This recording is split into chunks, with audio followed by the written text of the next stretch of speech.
విద్యాశాఖ మంత్రి నారా లోకేష్ గారు చాలా అభివృద్ధి చేశా, ఇది చేశా, అది చేశా, విద్యా వ్యవస్థనే మార్చేశానని చెప్తున్నారు. ఆయన ఎందుకు చెప్తున్నాడో నాకు అర్థం కాలే. ఏం మార్పులు చేశాడని చూసాం. మొన్న వచ్చిన డిఎస్సి ఉద్యోగాల్లో చూసాం. స్పోర్ట్స్ కోటాలో ఉద్యోగాలు వస్తున్నప్పుడు చదువులు ఎందుకు, పుస్తకాలు ఎందుకు అని చెప్పి ఈ సంవత్సరం విద్యా వ్యవస్థ స్టార్ట్ అయ్యే ముందు ఇచ్చే పుస్తకాలు కానీ, బ్యాగులు కానీ, షూలు కానీ అన్నీ ఎగ్గొట్టేశాడు. ఎందుకు పేకాట క్లబ్లు పెట్టుకున్న పేకాట ఆన్లైన్ గేమ్స్ ఆడిన వాళ్ళకి ఉద్యోగాలు వచ్చేస్తున్నాయి కదా, ఇంకా చదువు చెప్పి ఏం ఉపయోగం, చదువుని ఎగ్గొట్టేయచ్చు అని చెప్పి చేశాడు.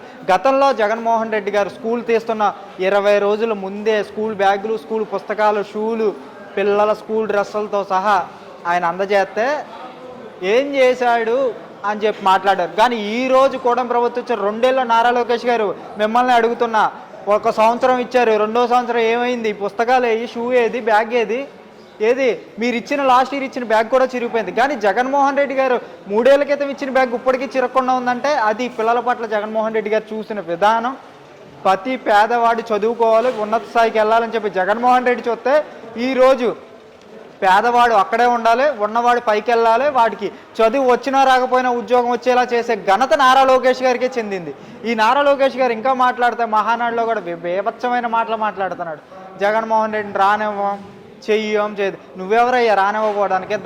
ఇదే మీ మంగళగిరి నియోజకవర్గంలోనే నీకు యాంటీగా తయారయ్యారు. నువ్వు చేసే అరాచక పాలన అలా ఉంది. మీ నాన్నగారితో కలిసి మీరు మాట్లాడే మాటలు కానీ, మహానాడు పెట్టి ప్రజలకు ఏం చేసామని చెప్పడం మానేసి జగన్మోహన్ రెడ్డి జగన్ ప్రభుత్వం ఇలా చేసింది, ఇది చేశారు, ఇది చేశారని ఇంకా మాట్లాడితే కక్షాదింపు చర్యలు భాగంగా విపరీతమైన కక్షాదింపు చర్యలు.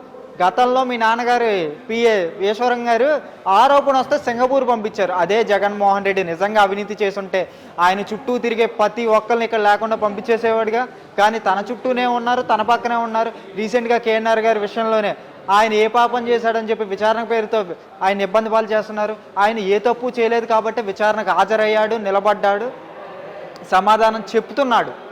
అది అలాంటి నాయకుడు జగన్మోహన్ రెడ్డి గారి దగ్గర ఉన్న చుట్టూ ఉన్న మనుషులు వాళ్ళు.